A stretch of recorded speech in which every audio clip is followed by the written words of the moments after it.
அஸ்ஸலாமு அலைக்கும் வரஹ்மத்துல்லாஹி வபரகாத்துஹு. வணக்கம் பிள்ளைகள். இன்ஆர்கானிக் கெமிஸ்ட்ரியில் நாங்கள் இரண்டாவது பகுதியில் இருக்கிறோம். சாப்டர் 2 அல்லோகங்களின் தாக்கம். இதுக்கு கீழே 8வது உபதலைப்பு இந்த வகுப்பில் படிக்க இருக்கிறோம். O2 கேஸ் உடனான தாக்கம். இதுவரைக்கும் 7 உபதலைப்புகள் படிச்சிருக்கிறோம். அடுத்ததாக படிக்க இருக்கிறது என்ன? O2 கேஸ் உடனான தாக்கம். இது ரொம்ப இலகுவான ஒரு சிறிய ஒரு பகுதி பிள்ளைகள். தாக்க வீத தொடர் சிறிய வகுப்புல படிச்சிருப்பீங்க. 10ஆம் ஆண்டு 11ஆம் ஆண்டுகளில் படிச்சிருப்பீங்க தாக்க வீத தொடர். இங்க எழுதியிருக்கிற அந்த தாக்க வீத தொடர் நீங்க படிச்சிருப்பீங்க. Potassium, sodium, calcium, magnesium, aluminium, Zn, Fe, Sn, Pb, right? Pb தாக்க வீத தொடர்ல ஐதரசனை இந்த இடத்துல எழுதியிருப்பீங்க. H, Cu, Hg, Ag, platinum, Au என்று சொல்லி இந்த தாக்க வீத தொடர் உங்களுக்கு ஏற்கனவே அறிமுகமான ஒரு பகுதி, ரைட்? ஸோ ஆல்ரெடி அறிமுகமான இந்த பகுதியில் பிள்ளைகள் நான் இன்னும் சில மூலகங்களை சேர்க்கிறேன். ரொம்ப எளிமையாக சேர்க்கிறேன், அவதானிச்சு கொள்ளுங்க. கூட்டம் 1 மூலகங்கள் நாங்க படிச்சிருக்கிறோம். என்ன பிள்ளைகள்? கூட்டம் 1 மூலகங்கள் இல்லையா? Lithium, sodium, potassium, rubidium, caesium, francium. மேல ஐதரசன் இருக்கு.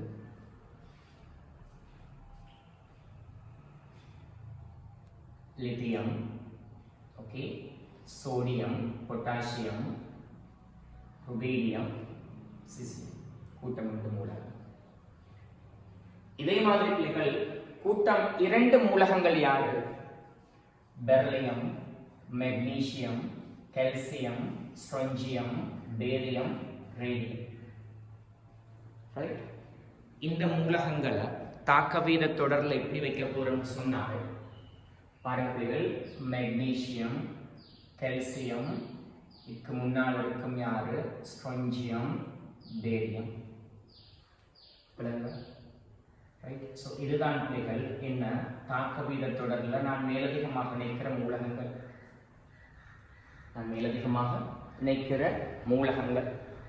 இதே போல பிள்ளைகள்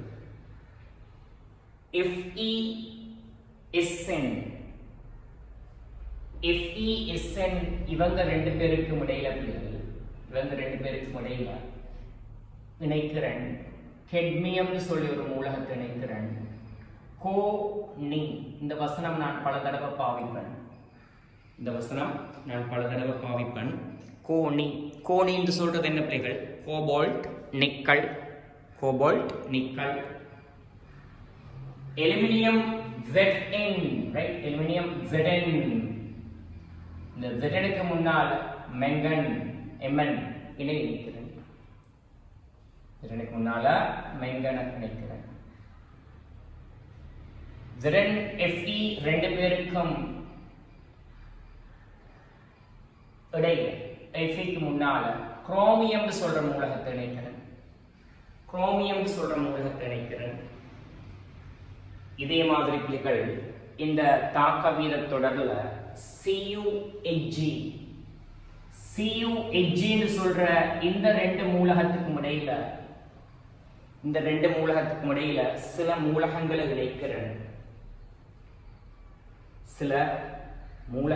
இணைக்கிறேன். Cuக்கும் Hgக்கும் இடையில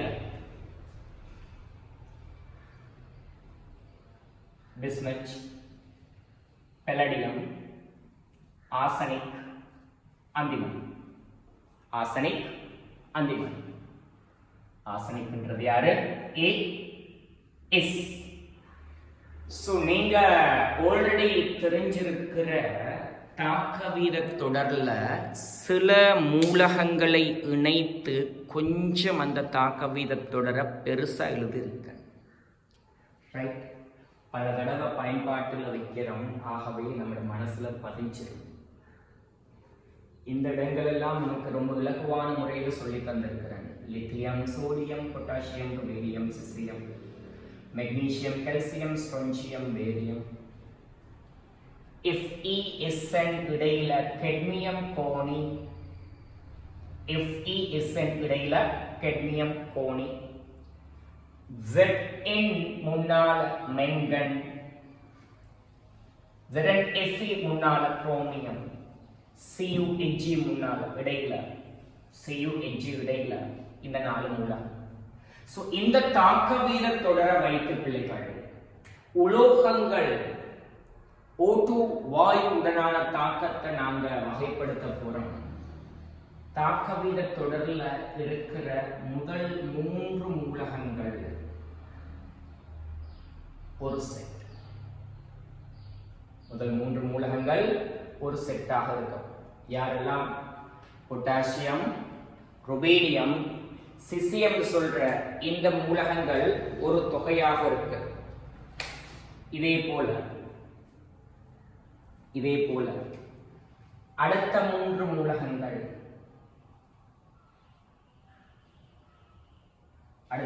மூலகங்கள், சோடியம், ஸ்ட்ரோன்சியம், பேரியம் இன்னொரு தொகையாக இருக்கு.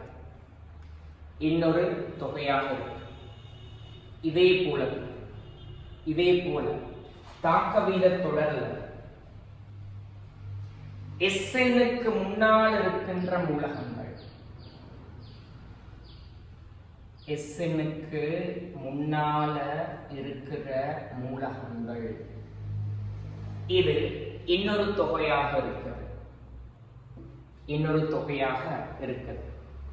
இதே போல பிள்ளைகள் தாக்க வீத தொடர்ல Hg-க்கு முன்னால் இருக்கிற இந்த உலோகங்கள் இன்னொரு தொகையாக இருக்கு. ஏனைய உலோகங்கள் இன்னொரு தொகையாக இருக்கு.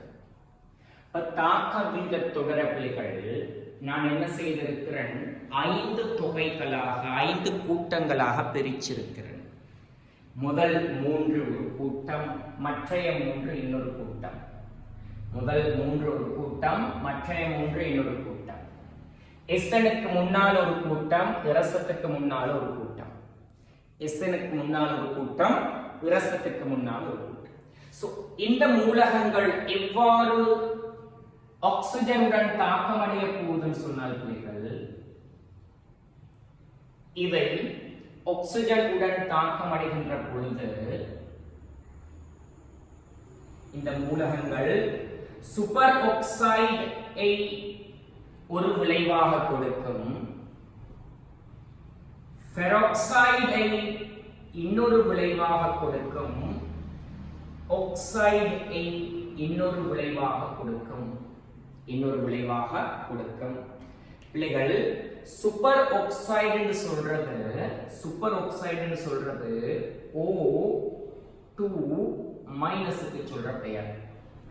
O2 மைனஸுக்கு சொல்ற பெயர் என்ன பிள்ளைகள்? Super oxide.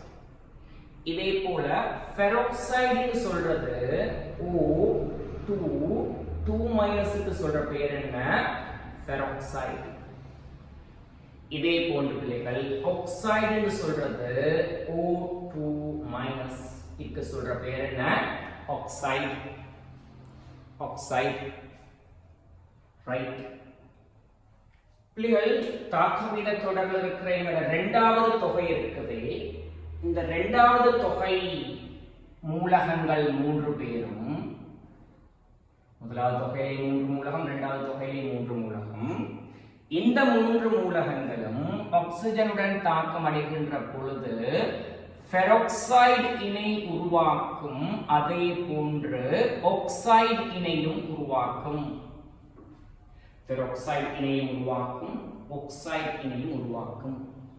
மூன்றாவது தொகை மூலகங்கள் இருக்குதே பிள்ளைகள், இந்த 3வது தொகை மூலகங்கள் ஆக்சிஜனுடன் தாக்கம் அடைகின்ற பொழுது ஆக்சைடு இணை மாத்திரமே உருவாக்கும்.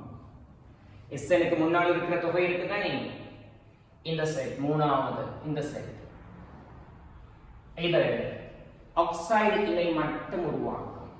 இந்த 4வது தொகை மூலகங்கள் இருக்குதே, 4வது தொகை உலோகங்கள் பாருங்க, நான் சொல்ல இருக்கிற இந்த உலோகங்கள் ஐதரசன் இல்ல, ரைட், ஐதரசன் இல்ல. இந்த உலோகங்கள் ஆக்சிஜனுடன் தாக்கம் அடைகிற நேரத்தில் பிள்ளைகள் என்ன செய்யும் என்று கேட்டால், மேற்பரப்பில்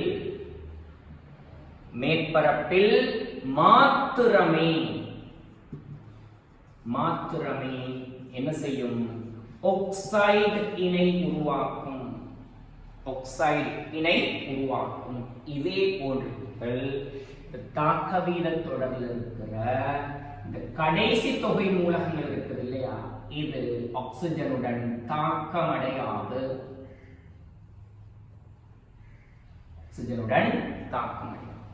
ஆக தாக்க வீத தொடர்கள் நான் என்ன செய்திருக்கிறேன், 5 கூட்டங்களா பிரிச்சிருக்கிறேன். முதல் தொகை 3, 2ஆம் தொகை 3, 3ஆம் தொகை SN-க்கு முன்னால, 4ஆம் தொகை இரசத்துக்கு முன்னால, 3வது SN-க்கு முன்னால, 4வது இரசத்துக்கு முன்னால. சோ இதான் என்னது, மூலகங்கள் ஆக்சிஜனுடன் தாக்கமடைகின்ற விதம். மூலகங்கள் ஆக்சிஜனுடன் தாக்கமடைகின்ற விதம்.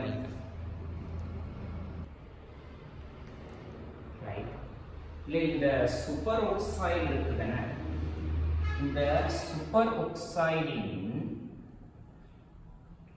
லூயி கட்டமைப்பை நீங்க பார்த்தீங்கன்னு சொன்னால் பிள்ளைகள், ஆக்சிஜன் அணுக்களுக்கு இடையில ஒற்றை பிணைப்பு இருக்கும். ஒரு ஆக்சிஜன்ல 3 தனிச்சோடி இருக்கும். அந்த ஆக்சிஜன்ல மறையேற்றம் இருக்கும். இன்னொரு ஆக்சிஜன்ல 2 தனிச்சோடியும் ஒரு தனி இலத்திரனும் இருக்கு. இப்ப இதுதான் பிள்ளைகள் சூப்பர் ஆக்சைடு. இதுதான் என்ன, சூப்பர் ஆக்சைடு, ரைட். நீங்க பிழையான கருத்துக்கள்ல இருந்திருந்தால் அந்த கருத்துக்களை மாற்றிக்கொள்ளுங்க பிள்ளைகள். பாருங்க, நான் இந்த சூப்பர் ஆக்சைடுல இந்த ஆக்சிஜன் அணுவுக்கு எக்ஸ் என்ற பெயரை சொல்றேன், இந்த ஆக்சிஜன் அணுவுக்கு Y என்ற பெயரை சொல்றேன். சோ இதுல ஒட்சியேற்ற என்னன்னு சொல்லி வார நேரம், ஒட்சியேற்ற என்னன்னு சொல்லி வார நேரம் பிள்ளைகள், ஆக்சிஜன் அணு எக்ஸ் ல ஒட்சியேற்ற 0, ஆக்சிஜன் அணு Y ல ஒட்சியேற்ற -1. ஆக்சிஜன் அணு எக்ஸ் ல ஒட்சியேற்ற என்னது 0, Y ல ஒட்சியேற்ற என்னது -1, ரைட். பட் இந்த சூப்பர் ஆக்சைடுல ஆக்சிஜன் இன் சராசரி ஒட்சியேற்ற என்னது, சராசரி ஒட்சியேற்ற எண் -12. எண் ஒரு ஆக்சிஜனுக்கு 0, இன்னொரு ஆக்சிஜனுக்கு -1, ரெண்டையும் கூட்டினால் -1, ரெண்டால பிரிச்சால் -1. ஆனாலும் உண்மையாக அப்படியே இருக்குது இல்லை. ஒரு ஆக்சிஜனின் ஒட்சியேற்றம் 0, இன்னொரு ஆக்சிஜன் ஒட்சியேற்றம் -1. அடுத்த விடயங்கள், இந்த ஃபெராக்சைடுக்கு வந்தீங்கன்னு சொன்னால், ஃபெராக்சைடில்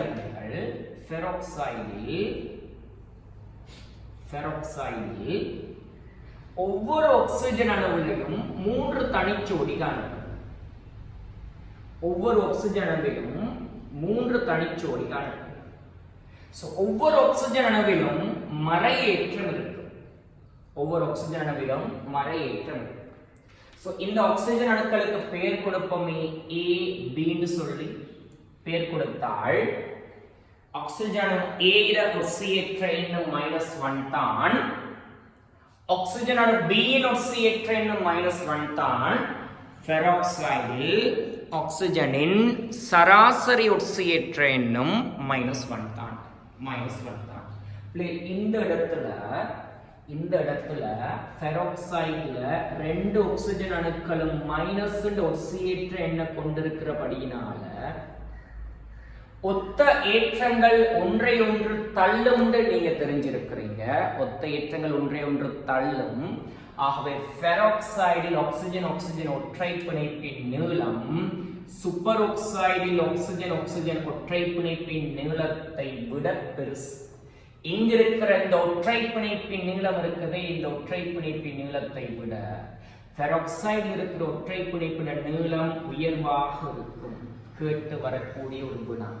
காரணம், ஒத்த ஏற்றங்களுக்கு இடையான தள்ளுகை காரணமாக அணுக்கள் விளத்தது, பிணைப்பு நீளம் கூடுது. சரி, இப்ப நான் நம்மளோட கூட்டம் ஒன்றிலிருந்து ஒரு மூலகத்தை எடுக்கிறேன். பொட்டாசியம் சொல்ற மூலகத்தை எடுக்கிறேன். ரைட்,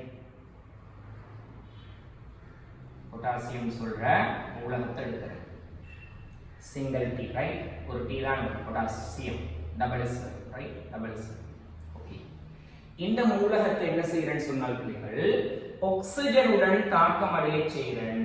பொட்டாசியம் வந்து ஆக்சிஜனுடன் தாக்கம் அடைந்து இதன் பொழுது எங்களுக்கு கிடைக்கும் யார் பிள்ளைகள், பொட்டாசியம் ஆக்சைடு திண்மம் கிடைக்குது. பொட்டாசியம் ஆக்சைடு திண்மம் கிடைக்குது.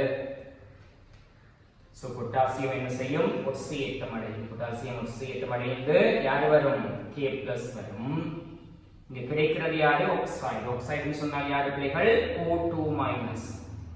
K+ O2- மணி நேரம் 2 K+ O2- ஒரு இணையும் பொட்டாசியம் ஆக்சைடு வரும். இதே மாதிரி பிள்ளைகள், இதே மாதிரி நம்முடைய இந்த பொட்டாசியம் வந்து மிகையான ஆக்சிஜனுடன் தாக்கம் அடையுது. மிகையான ஆக்சிஜனுடன் தாக்கம் அடையுது. வெப்பப்படுத்துற நேரம் இந்த தாக்கம் நடக்குதுன்னு சொன்னால், இந்த நேரத்தில் பிள்ளைகள் பொட்டாசியம் ஆக்சைடை மட்டும் விளைவிக்காது, அது என்ன செய்யும் சொன்னால் பிள்ளைகள், பொட்டாசியம் வந்து அது என்ன செய்ய போகுதுன்னு சொன்னால் சூப்பர் ஆக்சைடு இணை விளைவிக்கும். மட்டுமல்ல ஃபெராக்சைடை விளைவிக்கும்.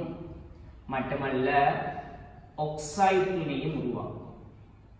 சோ பொட்டாசியம் நம்ம கூட்டம் ஒன்றுக்குள்ள இருக்குது. இந்த மூலகத்தை மிகையான ஆக்சிஜனுடன் வெப்பப்படுத்துற நேரத்தில் பொட்டாசியத்தின் சூப்பர் ஆக்சைடு உருவாகுது, ஃபெராக்சைடு உருவாகுது, பொட்டாசியம் ஆக்சைடு உருவாகுது. ஆக்சைடு உருவாகுறத நான் கழிச்சிட்டேன். சூப்பர் ஆக்சைடுன்னு சொன்னா உங்களுக்கு தெரியும், பொட்டாசியத்துக்கு வர்றது K+ மட்டும்தான். சூப்பர் ஆக்சைடுன்னு சொன்னால் என்ன, O2-.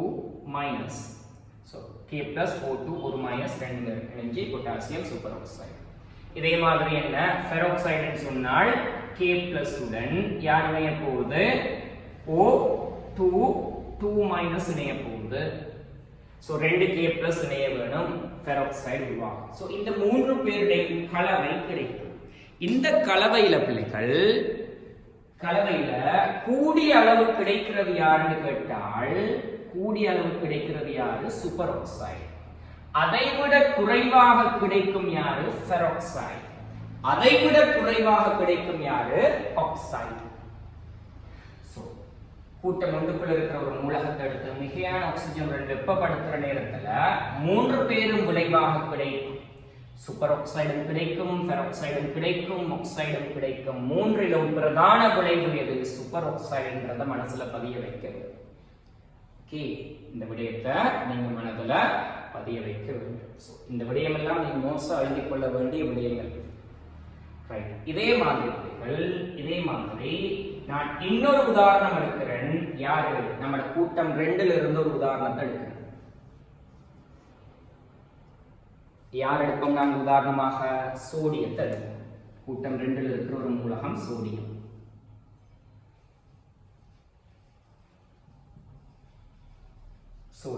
ரைட், நான் என்ன செய்யறேன், இந்த மூலகத்தை ஆக்சிஜனுடன் தாக்கம் அடைய செய்கிறேன்.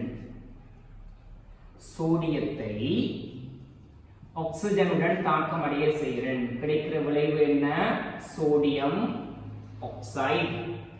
Sodium oxide. சோடியம் யாராக ஒட்சியேற்றப்படும், உங்களுக்கு தெரியும், சோடியம் Na+ ஆக ஒட்சியேற்றப்படும். ஆக்சைடுன்னு சொன்னா யார் வரும், O2- வரும். சோ 2 Na+ இணைய வரும். கவனமா இருங்க, நான் தாக்கங்கள் சமப்படுத்த இல்லை, நீங்க தான் தாக்கங்களை சமப்படுத்த வரும். இப்ப என்ன செய்யறேன்னு சொன்னால் பிள்ளைகள், இந்த சோடியத்தை நான் தாக்கமடைய செய்கிறேன் யாருடன், மிகையான ஆக்சிஜனுடன். அதே நேரம் தொகுதி என்ன செய்யறேன்? வெப்பப்படுத்துறேன். தொகுதியை வெப்பப்படுத்துறேன். சோடியத்தினால் ஆக்சைடையும் பெராக்சைடையும் மட்டும்தான் உருவாக்கலாம். எனவே இந்த இடத்துல பிள்ளைகள் உருவாகிறது என்னன்னு கேட்டால் சோடியத்தின் பெராக்சைடு உருவாகும். மட்டுமா உருவாகும்? அல்ல, சோடியத்தின் ஆக்சைடும் உருவாகும். பெராக்சைடும் உருவாகும், ஆக்சைடும் உருவாகும். இந்த இடத்துல சோடியம் சூப்பர் ஆக்சைடு உருவாகுமா? இல்ல. ஏன் இல்ல? சூப்பர் ஆக்சைடை இவங்க 3 பேர் தான் உருவாக்குவாங்க. இவங்க 3 பேர் தான் சூப்பர் ஆக்சைடை உருவாக்குவாங்க. இந்த கேள்வி என்னடா பிள்ளைகள், சோடியம் மிகையான ஆக்சிஜனுடன் வெப்பப்படுத்துற நேரத்துல பெராக்சைடையும் உருவாக்கும், ஆக்சைடையும் உருவாக்கும். கேள்வி, இது ரெண்டுல கூடிய விளைவு எது அல்லது பிரதான விளைவு எது? ஆன்சர் என்ன? பிரதான விளைவு யார் இந்த இடத்துல? பெராக்சைடு. சோடியம் பெராக்சைடு தான் இந்த இடத்துல என்னது பிள்ளைகள்? பிரதான விளைவு. இதே மாதிரி பொட்டாசியத்தை மிகை ஆக்சிஜனுடன் வெப்பப்படுத்துற நேரம் பிரதான விளைவு யாரு? பிரதான விளைவு யாரு? பொட்டாசியம் சூப்பர் ஆக்சைடு பிரதான விளைவாக இருக்கும். எல்லாம் நோட் பண்ணிக்கொள்ளுங்க. பொட்டாசியம் மிகை ஆக்சிஜனுடன் வெப்பப்படுத்தப்படுகின்ற பொழுது பொட்டாசியம் சூப்பர் ஆக்சைடு பிரதான விளைவு. சோடியம் மிகை ஆக்சிஜனுடன் வெப்பப்படுத்தப்படுகின்ற பொழுது சோடியம் பெராக்சைடு பிரதான விளைவாக. சோடியம் பெராக்சைடு பிரதான விளைவாக. ரைட். இன்னும் சில உதாரணங்களையும் அடுத்தடுத்து அவதானிப்போம். மூன்றாவதாக ஒரு உதாரணம் எடுக்கிறேன்.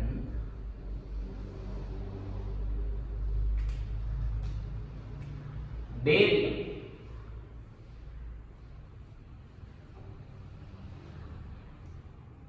பேரியம் ஆக்சிஜனுடன் தாக்கம் அடையுதுன்னு வைப்போம்.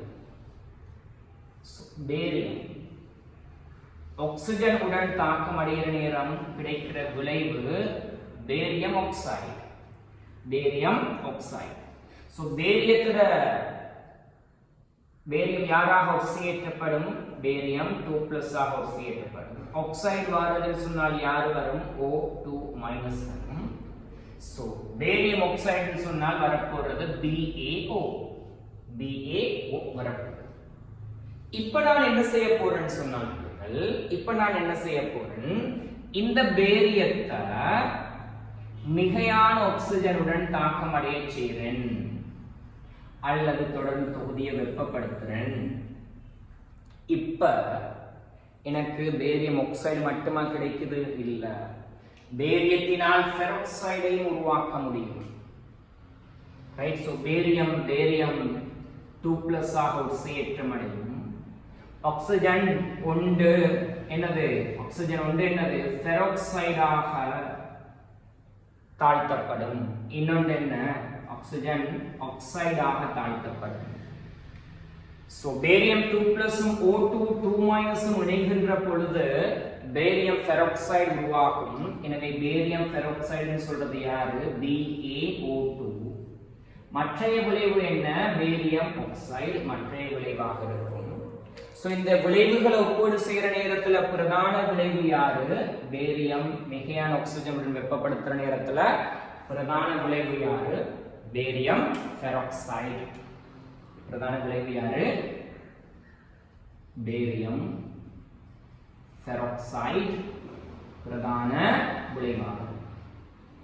சோ இவ்வளவுதான் பிள்ளைகள் ஆக்சிஜனுடன் உலோகங்களின் தாக்கங்கள்ல நீங்க தெரிய வேண்டிய விடயங்கள். ரொம்ப இலகுவான. முதல் கூட்ட மூலகங்கள் ஆக்சிஜனுடன் தாக்கமடைந்த ஆக்சைடை கொடுக்கிற அதே நேரம் மிகையான ஆக்சிஜனுடன் வெப்பப்படுத்தினால் சூப்பர் ஆக்சைடு பெராக்சைடு எல்லாம் கொடுக்கும். இதுல பிரதான விளைவு, மெயின் விளைவு, முதலாவது விளைவு சூப்பர் ஆக்சைடு, அதுக்கு பிறகு பெராக்சைடு, அதன் பிறகு ஆக்சைடு. இரண்டாவது கூட்ட மூலகங்கள் தாக்கம் அடைந்தால் ஆக்சைடு கிடைக்கும். ஆனா மிகை ஆக்சிஜனுடன் வெப்பப்படுத்துற நேரத்துல பெராக்சைடும் கிடைக்கும், ஆக்சைடும் கிடைக்கும். பெராக்சைடு பிரதான விளைவாக இருக்கும். ஏனைய மூலகங்கள் சிம்பிள். அந்த மூலகங்கள் ஆக்சிஜனோட தாக்கம் அடைஞ்சா ஆக்சைடு மட்டும் தான் கொடுக்கும். அதாவது SN மேல் இருக்கிற மூலகங்கள். இரசத்துக்கு மேல் இருக்கிற இந்த மூலகங்கள் அவற்றோட மேற்பரப்புல மட்டும் தான் என்ன செய்யும்? அவற்றின் மேற்பரப்பில் மட்டும்தான் என்ன செய்யும், ஆக்சைடு படலத்தை உருவாக்கும். நல்லா கவனமா இருங்க. இரசம், Ag, பிளாட்டினம், E இந்த மூலகங்கள் ஆக்சிஜனுடன் தாக்கம் அடையாது. இந்த மூலகங்கள் ஆக்சிஜனுடன் தாக்கம் அடையாது. இந்த விடயங்களை பிள்ளைகள் தெளிவாக நீங்க எழுதிக் கொள்ளுங்கள்.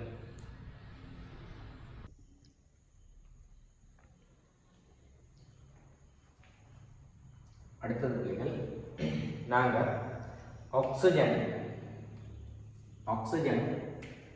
எந்த அல்லுலோகங்களுடன் தாக்கமடையும், எவ்வாறான தாக்கங்களுக்கு உட்படும், ரைட்? இந்த விடயத்தை பார்ப்போம். இந்த ஆக்சிஜன் இருக்கு, கார்பன், நைட்ரசன், பாஸ்பரஸ், சல்பர் ஆகிய அல்லுலோகங்களுடன்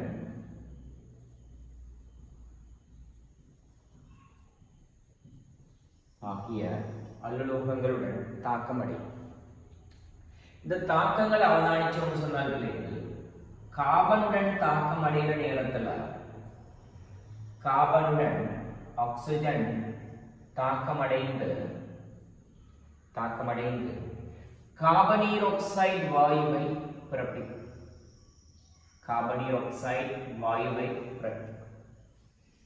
இதே மாதிரி பாஸ்பரஸுடன் இந்த ஆக்சிஜன் தாக்கமடைகிற நேரத்தில்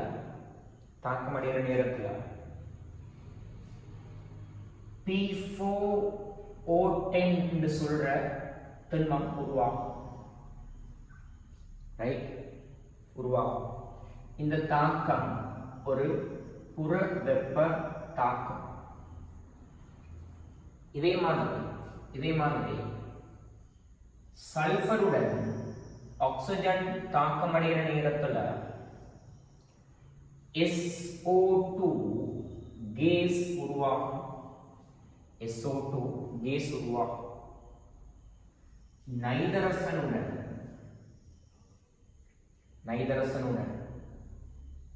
இந்த நைட்ரசன் சொல்றது பிள்ளைகள் N2 வாயுவாக காணப்படும். சல்பர் இல்லாட்டி SI திண்மம், பாஸ்பரஸ் P4 திண்மம், கார்பன் திண்மம், ஆக்சிஜன் என்றது வாயு நிலை. இந்த தாக்கம் இருக்கிறதே பிள்ளைகள், நைட்ரசனுக்கும் O2 கேஸுக்குமான தாக்கம் இருக்குது இல்லையா? இந்த தாக்கம் ஒரு மேலும் தாக்கமாக இருக்கும் பிள்ளைகள். இந்த தாக்கத்தின் போது NO கேஸ் உருவாகும். இந்த தாக்கம் பிள்ளைகள் இயற்கையாக நடைபெறுறதுன்னு சொன்னால் மழை பெய்கிற நேரத்தில் இடிமின்னலின் பொழுது வளிமண்டலத்தில் இருக்கிற N2 கேஸும் O2 கேஸும் தாக்கமுற்று NO கேஸ் உருவாகும். இயற்கையாக நடக்கிறதாக, செயற்கையாக செய்வதாக இருந்தால் மின்வில் முறையில் கிட்டத்தட்ட 2000 பாகை வெப்பநிலையை வழங்குற நேரத்தில் செயற்கையாகவும் இந்த தாக்கத்தை நிகழ்த்தக்கூடியதாக இருக்கு. பிள்ளைகள், இந்த N2 கேஸ் இடி மின்னலின் பொழுது O2 கேஸுடன் தாக்கமடைந்து NO கேஸ் உருவாகின்ற இந்த NO கேஸ் இருக்கு. கொஞ்சம் மேலதிகமான விடயங்கள் உனக்கு சொல்லித்தாரன், ரஃபா தெரிஞ்சு வச்சு கொள்ளுங்க. இந்த NO கேஸ் தாழ் வளிமண்டலத்தில் இருக்கிற O2 கேஸுடன் கிட்டத்தட்ட 150 பாகை C வெப்பநிலையில தாக்கமடைந்த பிள்ளைகள் NO2 கேஸ் உருவாகும். இவ்வாறு வளிமண்டலத்தில் NO2 கேஸ் உருவாகுது. இடிமின்னலின் பொழுது NO கேஸ் உருவாகி NO கேஸ் அப்படி வார நேரத்தில் கிட்டத்தட்ட 150 பாகை C வெப்பநிலையில வளிமண்டலத்தில் இருக்கிற O2 கேஸோட தாக்கமடைந்து NO2 கேஸ் உருவாகுது. இப்ப மழை பெய்து கொண்டிருக்கு. அந்த மழை நீர்ல உருவாகிய இந்த NO2 கேஸ் கரைவதன் ஊடாக 2 அமிலங்கள் கிடைக்குது. நைதரசன் ஆக்சி அமிலங்கள் 2 கிடைக்குது. ஒன்று HNO2 கிடைக்குது, இன்னொன்று HNO3 கிடைக்குது. HNO2 சொன்னால் பிள்ளைகள் நைட்ரஸ் அமிலம், HNO3 சொல்றது நைட்ரிக் அமிலம். சோ இவ்வாறு மழைநீர் அமில மழையாக மாற்றமடையும். ஏன்? மழைநீர்ல அமிலம் கலக்கு. சோ மழைநீர் அமில மழையாக மாற்றமடையும். சோ இந்த அமில மழையில இந்த அமில மழையின் பொழுது NO2 மைனஸ் NO3 மைனஸ் போன்ற ஆக்சி அயன்கள் இந்த அமில மலை மூடாக எங்கட புவிக்கு வந்து சேருது. ஸோ புவியோட கலக்கிற இந்த அயன்கள் அவரை குடும்ப தாவரங்கள் இருக்குது. இந்த அவரை குடும்ப தாவரங்களோட வேறு கணுக்கள்ல பிள்ளைகள் நீங்க சிறிய வகுப்புகளில் படிச்சிருக்கலாம். இந்த அவரை குடும்ப தாவரங்களோட வேறு கணுக்களில் ரைசோபியம் சொல்ற ஒரு பாக்டீரியா காணப்படும். இந்த பாக்டீரியா என்ன செய்யும்னு சொன்னால் இந்த அயன்களை நைட்ரேட் அயன்களை உறிஞ்சிக்கொள்ளும். இந்த அயன்கள் பாருங்க பிள்ளைகள், வளிமண்டலத்திலிருந்து வந்த இந்த அயன்கள் இந்த அவரை குடும்ப தாவரங்களுக்குள்ள போய் சேரும். இந்த அவரை குடும்ப தாவரங்கள்ல கிடைக்கின்ற தானியங்கள் உண்ணுகின்ற விலங்குகளுக்கு இந்த நைதரசன் போய் சேருது. ரைட். ஸோ வளிமண்டலத்தில் இருந்த நைதரசன் விலங்குகளுக்குள்ள வந்து சேர்கின்ற ஒரு முறையாக இது இருக்குது. இதை நாங்கள் சொல்லுவோம் வளிமண்டல நைதரசன் பதித்தல் சொல்லுவோம். ரைட். அது இருக்கட்டும். ஆக பிள்ளைகள், O2 கேஸ் தாக்கமடைகின்ற அலுலோகங்கள் இவங்க 4 பேர். இந்த தாக்கத்தின் பொழுது கிடைக்கின்ற விளைவுகள் நாங்கள் படிச்சிருக்கிறோம்.